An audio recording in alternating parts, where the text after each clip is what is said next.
It's a big hello and welcome to the summer series VLGA Connect. It's the governance update for the 21st of January 2022. Still boggles my mind that we're saying that number. Steve Cooper from the VLGA, how are you? Hello, Chris. I am well. How are you? Very well, thank you. And I want to say a big shout out to Tony and the team at Hunt and Hunt Lawyers as well, who sponsor the governance update. Heaven knows why, but they're still with us and we're really appreciative, aren't we? And we are, and I can tell you firsthand, Chris, they are all back at work because... Oh, that's good. Yeah, yes. Well, somebody should be. Can I say that? Without further ado, I've got a bit of a problem with this hat of the week thing, Steve. What's that? Well, I can't imagine why wearing that hat you would say there's a problem. Keep going. Well, firstly, we're going to run out of hats, so thankfully it's only for the summer series. But secondly, I think people are starting to watch just to see what the hat is, and they don't actually particularly care what we're talking about. No. In fact, someone told me during the week, Chris, that they use it as their index form. They take notice when they're scrolling through videos looking for where they got up to. We didn't think this through, did we? No, not at all. Now, where's your hat from today? It's very summery. It's very nice. This is a hat with a story, Chris. Yes. I bought it from Target for $11, and it usually sits in the back of my car and has been crushed by shopping and golf clubs. Did you say $11? $11. You were robbed. Well, actually, I can't say that. I like it. My hat, very Aussie looking, you reckon? Oh, definitely. There's a certain camping equipment store that I would have thought you'd frequented.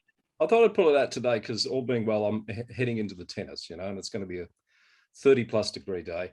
It didn't come from a camping disposal store, as you might think. It came from this most amazing hunting, fishing, sporting goods store, which I guess is a bit similar, in Phoenix, Arizona, of all places, Steve. Oh, so you weren't going to San Antone? No, not at the time. No. So if you get over there, this place called Cabela's, honestly, it's amazing. It's massive and amazing. And this was on a clearance rack. So it probably was a bit more than your $11 Australian, but I couldn't go past it at the time. And if you've ever been to Arizona, you shouldn't get caught without a hat. No, that's true. And it's a very sensible hat too, Chris. It'll be well suited to the tennis. Indeed. All right. So can I get rid of this now? And that woman who shall not be named, now it's going to pull my glasses off, but we'll call her Grace. There's your index. It's your index for this episode. All right, a lot to get through as always. Steve, how's the week been for you from a local governance perspective? What's been exercising your mind? Lots going on, Chris. I'm just turning my mind at the moment, actually. A couple of reviews coming up. Planning and Environment Act review is submissions due next week, and Cultural Review submissions due next month. So both of those little projects have been top of mind for me. Not reviewing the tennis and the Novak Djokovic debacle and all that sort of thing? I thought the Djokovic issue was interesting. I heard it, the former board chair of Tennis Australia firing some salvos at the current board over their silence regarding Craig Tiley, and it sort of prompted me, Chris, to think about how interesting the media cycle is when something goes wrong. True, it does go through a bit of a cycle, doesn't it? We're moving into that. The tennis might provide a good distraction for a little bit. We're going to move into that blame-finding phase, and there's a bit of it going on. Craig Tiley did an interview you might have seen on Channel 9 yesterday. Strangely, I missed, Chris. Strange you did, yes. I've only seen a bit of it, but what struck me is he's saying that all those questions have been answered and we're moving on. I don't think anybody thinks the questions have been answered, so it's going to hang around for a bit, don't you think? Yeah, Chris, I thought the response by the Tennis Australia board left a bit to be desired. And if you think through, as we said, that media cycle, something happens, then we talk about the impact on people, then we find out who to blame, and if there's still a head of steam, then the media call starts. You get these calls for replacement. Some of the calls for Craig Tiley to be sacked seem a little premature to me. But I did think that the board, given the magnitude of the issue with the Djokovic visa, probably required something other than we will do our normal, after tournament review. Requires a bit more investigation. I think there's some real parallels here or lessons for councils and the way they manage crisis and, the communication in those instances? Because it did feel the board took a while to respond. When they did, it was a pretty light touch. It felt like Craig Tiley was being hung out to dry, really, in the media. And let's be honest, we've seen that happen with councils and CEOs. And when they've got a really good crisis management plan with a good comms strategy attached to it, you can avoid those sorts of voids being created where people will, what happens when you've got a vacuum, people will try to fill it with something. Oh, absolutely, Chris. And I think that's right. The issue too is there may or there may not have been some deficiency in the way Craig Tiley has managed that situation. Sometimes things don't go as planned because we're all humans and plans don't always go as planned. That doesn't necessarily mean you call for someone's sacking. But the only thing that will make an absolute certainty of that is that when a proper independent investigation is done with some clear air.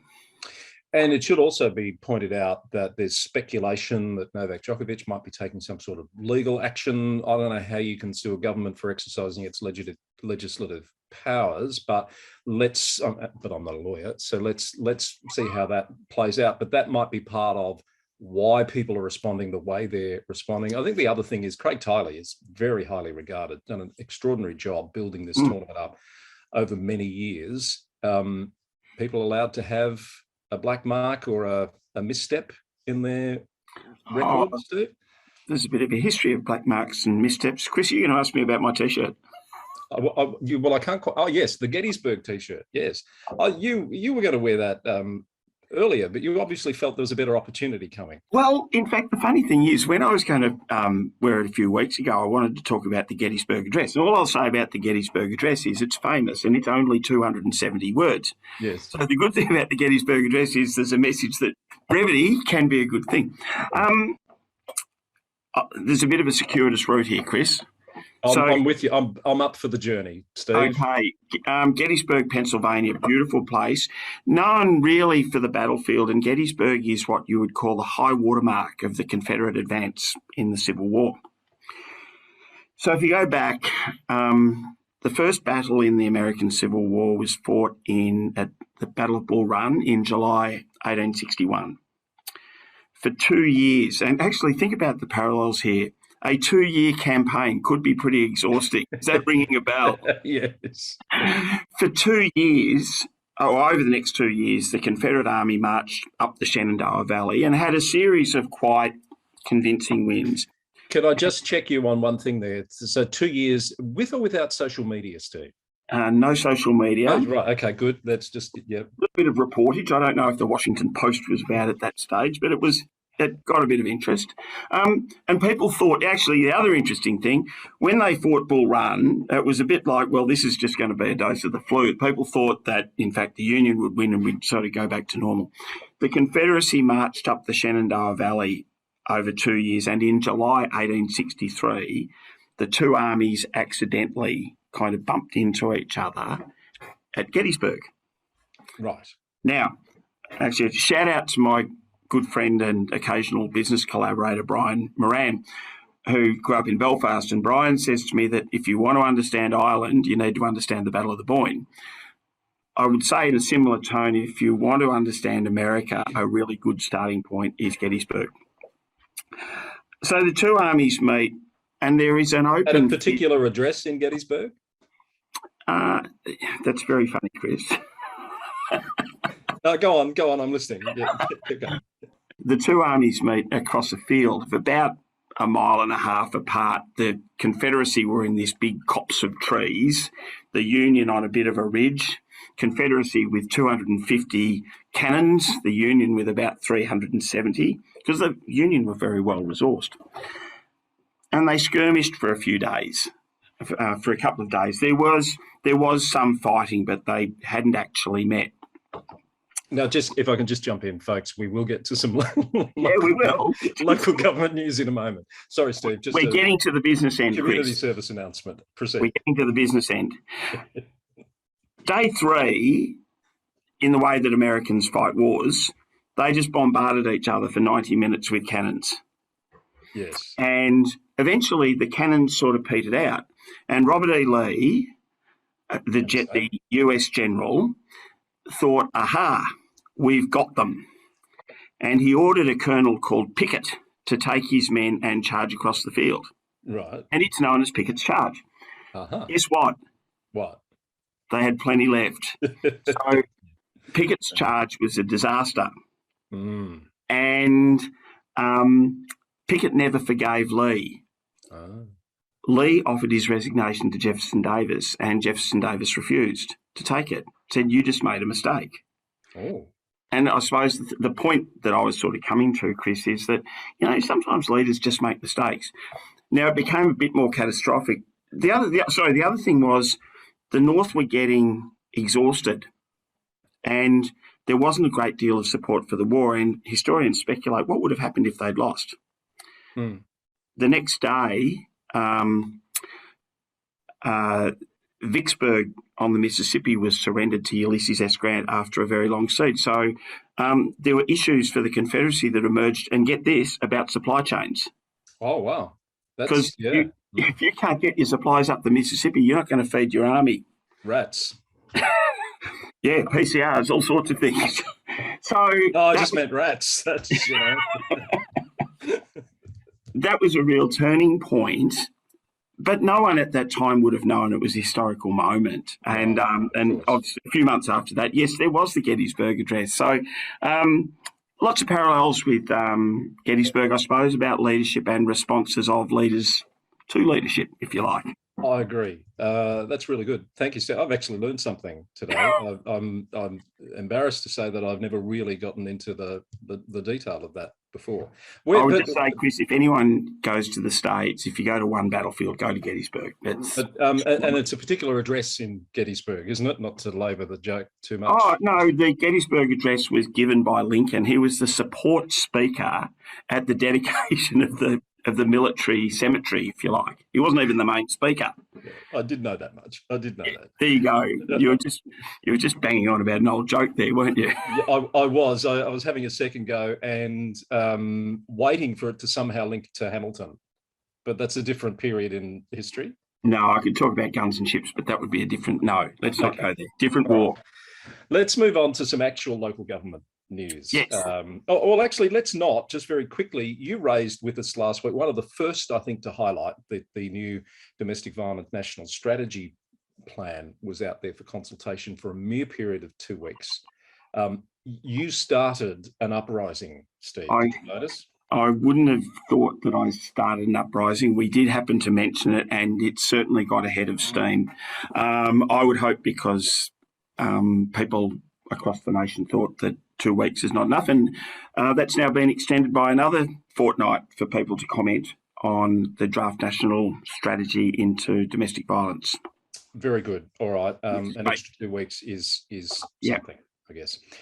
Now, I came across this story and I thought, and I talked about it on the podcast this week, and it's been rattling around in my head for a whole range of reasons.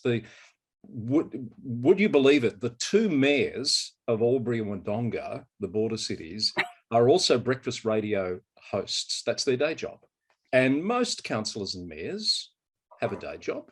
Well, yeah, probably most.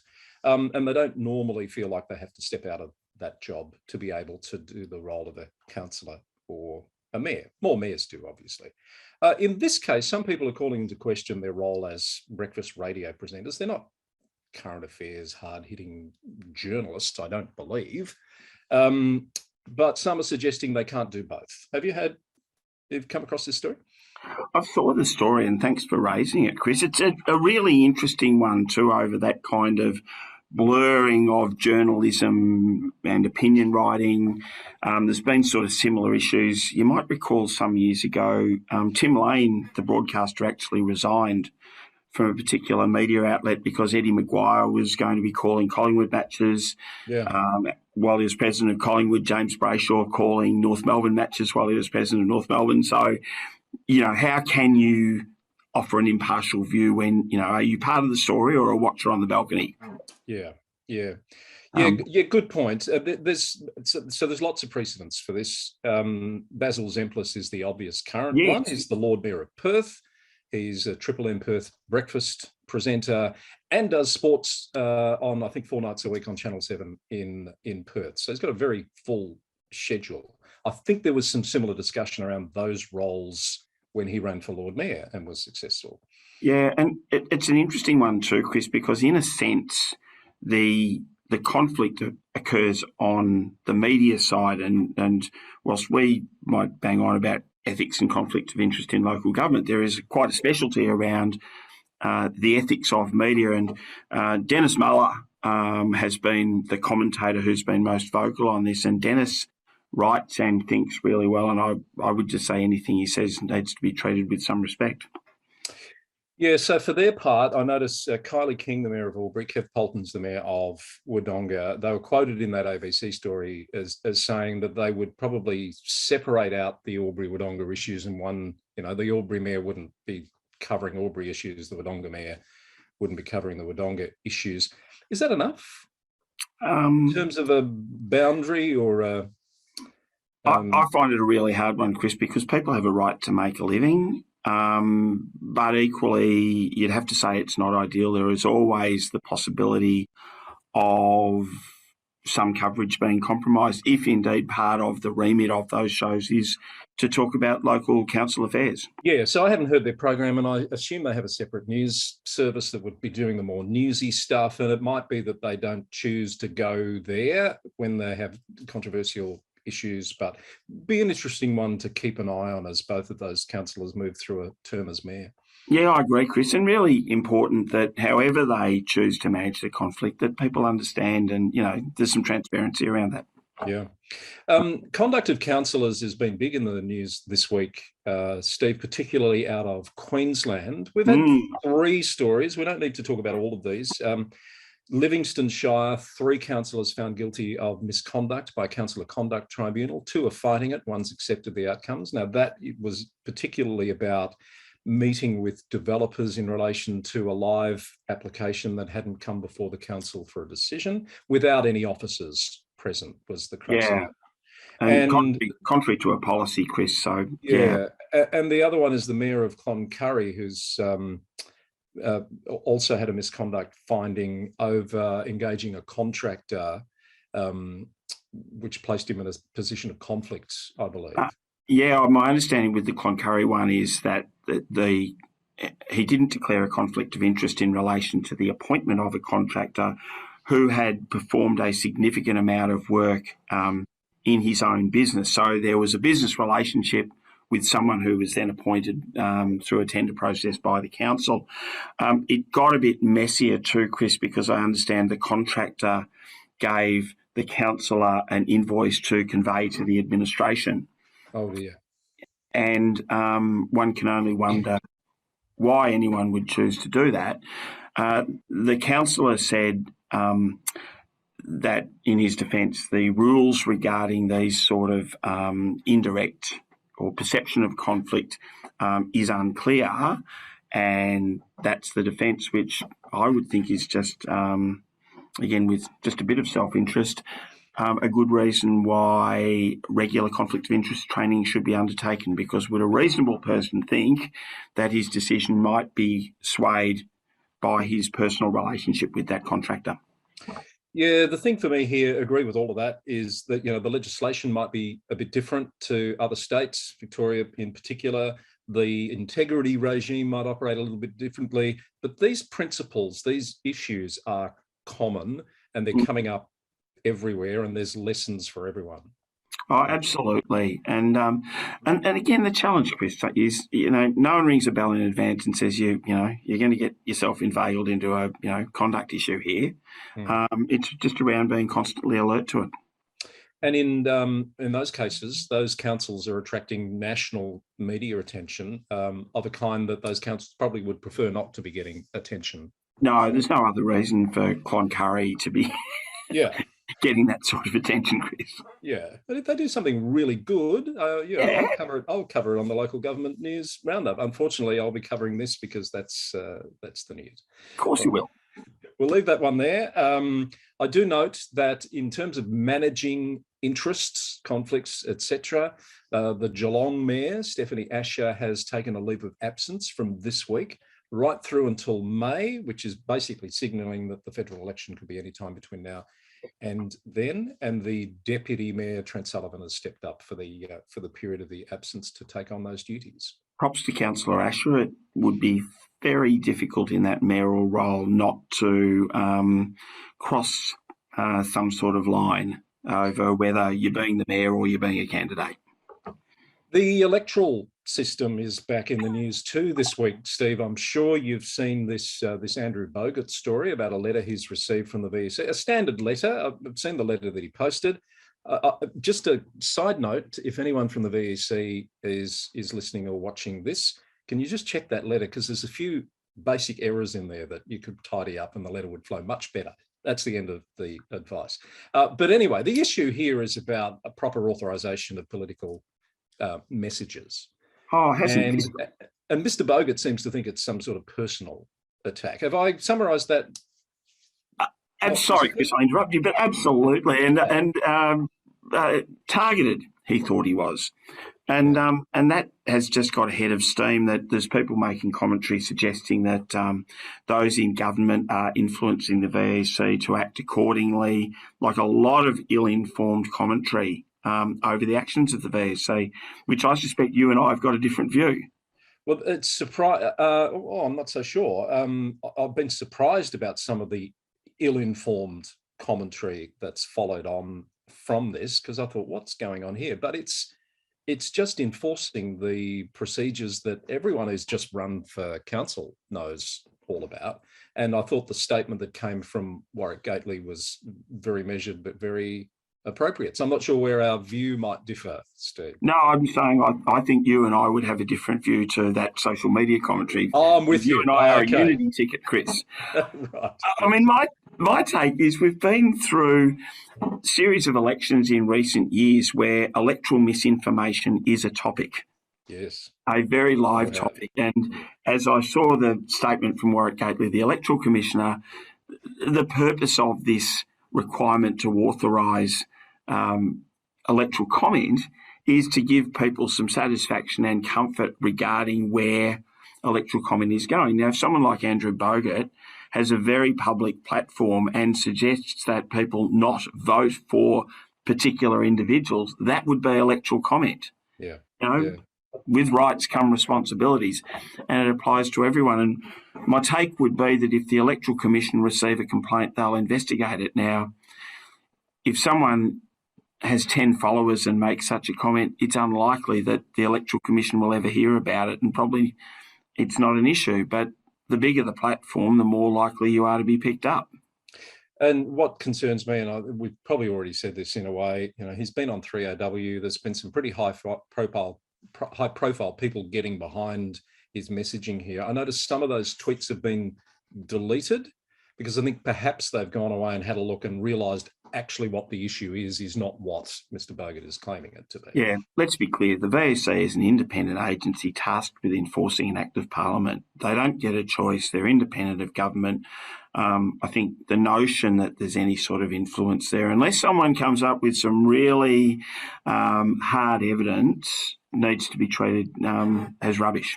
Yes, based on what we've seen so far, it certainly doesn't appear to be the case. Yeah. All right, let's leave that one there. I did note that we're talking about integrity regimes as we were before, that the Local Government Inspectorate is looking for a municipal inspector, Steve. I reckon that would be a really good gig. I'd enjoy great that. Job. Yeah. Someone actually working in governance or thinking of working in governance or wanting a bit of a career diversion from governance for a while, great job. Yeah. So, taking inquiries, investigating issues if they need investigating, etc. I think it'd be fascinating, to be honest. Sadly, I think they'd be kept quite busy too. There's a bit going on. Yeah. Enforcement, a little bit of this in the news. A couple of cases I just wanted to run by and get your thoughts on, Steve. Yarra Council made a blue with a parking ticket that's made Channel 9 news. I hate the way this stuff blows up, but it's there for what it is. It appears the parking inspector issued a ticket, then realised they'd made a mistake because the car was it was outside the parking time on the sign. What am I trying to say? I think it was a 7 to 7 parking thing where you need a ticket, and it was 7:37 when the ticket was issued. But administratively, it had gone into the system, and the reminder notice came to the person, and they never got the ticket in the first place. It's been withdrawn. It was a mistake, but it's made, sensational headline, Channel 9 News. A couple of reminders on that, Chris. Interesting that it was picked up on a CCTV, and with phones as well, it's more likely that the actions of council officers will be captured in that way. I've always liked to think that even with the most suspicious of behaviours, that there just might be a logical explanation, and that's usually a good starting point. And a bit like what we were talking about before with the tennis, if there is a complaint, it should be investigated properly. Here's one that most council enforcement officers wouldn't normally have to deal with. It's out of Shoalhaven in New South Wales, where a lake, a rather large lake called Swan Lake, would you believe, has been artificially opened. That's code for unauthorised, illegal digging a channel by members of the public about 10 days ago, and council rangers are investigating because this has got some quite serious potential impacts environmentally and from a safety point of view, and it carries a pretty hefty fine of $220,000 per offence. Yeah. So that one caught my eye, Steve. Have you ever had to deal with councils grappling with that sort of issue? Well, and there may well be a different regime in New South Wales, Chris, because I would have thought that typically issues around diversion of water and so on would first and foremost sit with catchment management authorities. I know there's a number of councils that have got local laws that seek to resolve issues like that at a sort of less formal local level, if to the extent that the council is able, or to the extent that they affect council land. But as we know, the penalties under local laws aren't significant. And look, there is a bit of a history where, particularly around the irrigation areas in Victoria, where a bit of diversion might go on.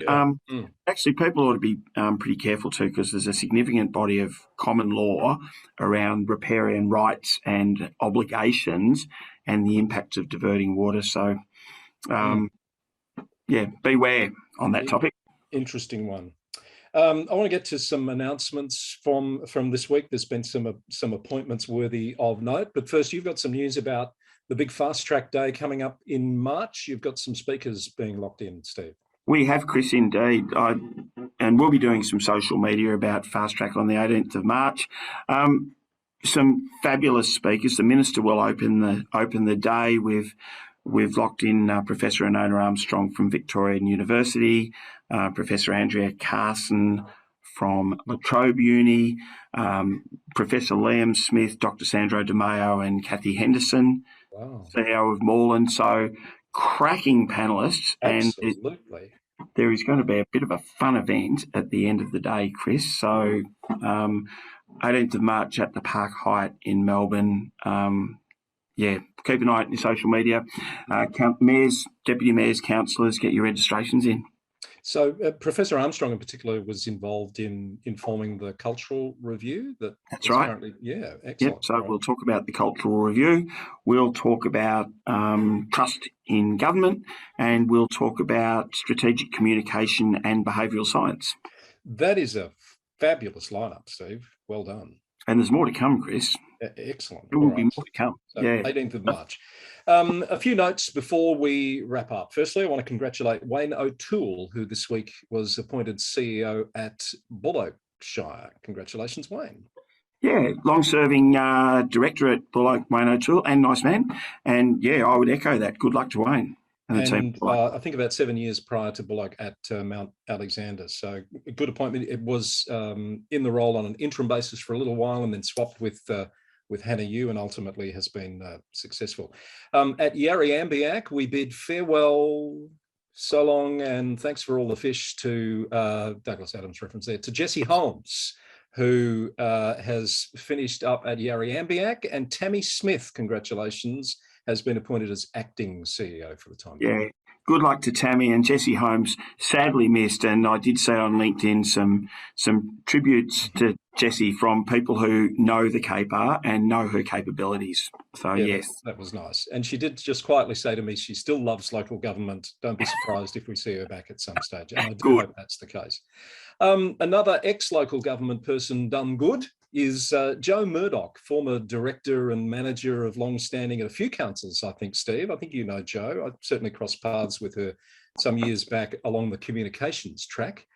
She's been appointed as the managing director of North East Water, yet another local government person going to another authority. And there's a few of them heading up these water authorities now. Yeah, there are. And so, Joe, former Whitehorse and Yarra, and I believe former LG Pro board member. That's correct, so, yes. Yeah, would be well equipped for the MD role in the water industry. Now, we need to finish on a sad note, Steve, this week, because we do want to note the passing of Amanda Stapledon, who was I'm not saying that right, Stapledon, who was a long-term councillor at the city of Casey, passed away this week, two-time mayor, two-time deputy mayor. The city of Casey has posted a very nice tribute on their website, which just has this really long list of the contributions she made, the organisations she was involved in. Very, very sad situation, and our thoughts go out to her family and friends. Yeah, I concur with that completely, Chris. And the support details will appear on the screen at the moment as we talk. I can't say I knew Amanda well, but we knew each other, and I'd done some consultations. I'd done some council briefings at Casey. I'd bumped into Amanda a few times at local government events, and always found her to be personable, warm and professional. I'd echo what you say, Chris. I thought the response by Casey Council, and credit to Glenn Patterson, Nolan Duff and the team for some really appropriate media statements and a Facebook post. And I think the best way I can finish is to say that the comments on the Facebook post are, I would just say, an outpouring of respect and grief for Amanda's contribution, and I think that's about the best tribute that should be made. So, Vale Amanda Stapledon. I echo that. Thank you, Steve. All right, we'll draw a line under another governance update. I've got to find my hat because I'm off to the tennis. What are you going to do today? Might do a bit of work, Chris, but you enjoy the tennis. Someone has to. Good on you. Cheers, Thanks, Steve. Steve Cooper, Chief of Staff of the VLGA. And that is another governance update in the can. Can't believe January's nearly behind us, 21st of January, 2022. Thanks to Hunt & Hunt Lawyers. We'll see you again very soon for more on VLGA Connect.